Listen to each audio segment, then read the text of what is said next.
Alright, টলিগঞ্জের দর্শকপ্রিয় তারকা অনির্বাণ ভট্টাচার্যকে তো আপনারা সকলেই খুবই ভালো করে চিনেন। কেননা এই তারকা তার দীর্ঘদিনের কেরিয়ারে বেশ কয়েকটা চলচ্চিত্রের মধ্যে উপহার দিয়েছে তিনি তার ভক্তদের। তাই তো বলাই বাহুল্য যে চলচ্চিত্র থেকে ওয়েব সিরিজ এই তারকার অভিনয় সত্যি বলতে দেখার জন্য অপেক্ষাতে থাকে তার সকল ভক্তরা। অন্যদিকে আগামী দিনে টলিগঞ্জের এই অভিনেতাকে অভিনয় করতে দেখা যাবে দেবের রঘু ডাকাত চলচ্চিত্রে।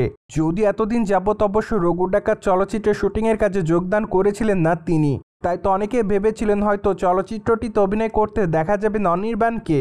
কিন্তু সম্প্রতি সকল জল্পনার অবসান ঘটিয়ে জানা যাচ্ছে যে গতকাল থেকে রঘু ডাকাত চলচ্চিত্রের শুটিংয়ের কাজ শুরু করেছে অনির্বাণ ভট্টাচার্য।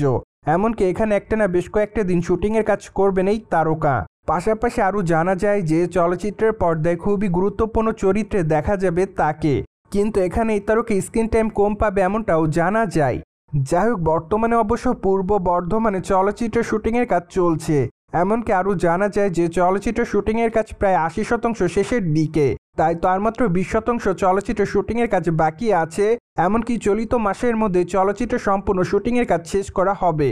ঠিক এরপরই অবশ্য চলচ্চিত্রের নির্মাতা সংশ্লিষ্টরা চলচ্চিত্রের এডিটিংয়ের কাজের দিকে মনোযোগ দিবেন।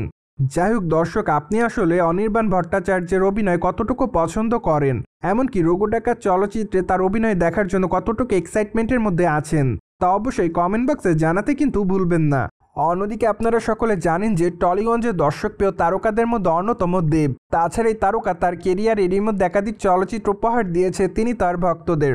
যদিও চলচ্চিত্রের পর্দায় বরংবার নতুন নতুন অবতারে দেখা যায় তাকে, সেই ধারাবাহিকতায় রঘু ডাকাত চলচ্চিত্র ডাকাত চরিত্রে ধরা দিবেন তিনি। এমনকি সেখানে অবশ্য তাকে লম্বা চুল লম্বা দাড়িতে দেখা যাবে। পাশাপাশি অবশ্য চলচ্চিত্রটিতে তাকে বড় দা দিয়ে বলি দিতেও দেখা যাবে। তাই তো বলাই বাহুল্য যে এবার চলচ্চিত্রের পর্দায় সম্পূর্ণ নতুন এক দেবকে দেখতে পারবে তার সকল ভক্তরা। পাশাপাশি অবশ্য রঘু ডাকাত চলচ্চিত্রের গল্পটি ব্রিটিশ বিদ্রোহীকে কেন্দ্র করে হতে পারে। যাই হোক, চলচ্চিত্রের গল্পটি কেমন হবে সে বিষয়ে চলচ্চিত্রের নির্মাতারা তেমন কিছুই বলেনি। কিন্তু চলচ্চিত্রের প্রকাশিত পোস্টারগুলো বিশ্লেষণ করে আপাতত এইটুকুই অনুমান করা যায়। তাই তো অনুমানের প্রেক্ষাপটে বলা হচ্ছে যে চলচ্চিত্রের গল্পটিতে হয়তো ব্রিটিশদেরকে দেখানো হতে পারে।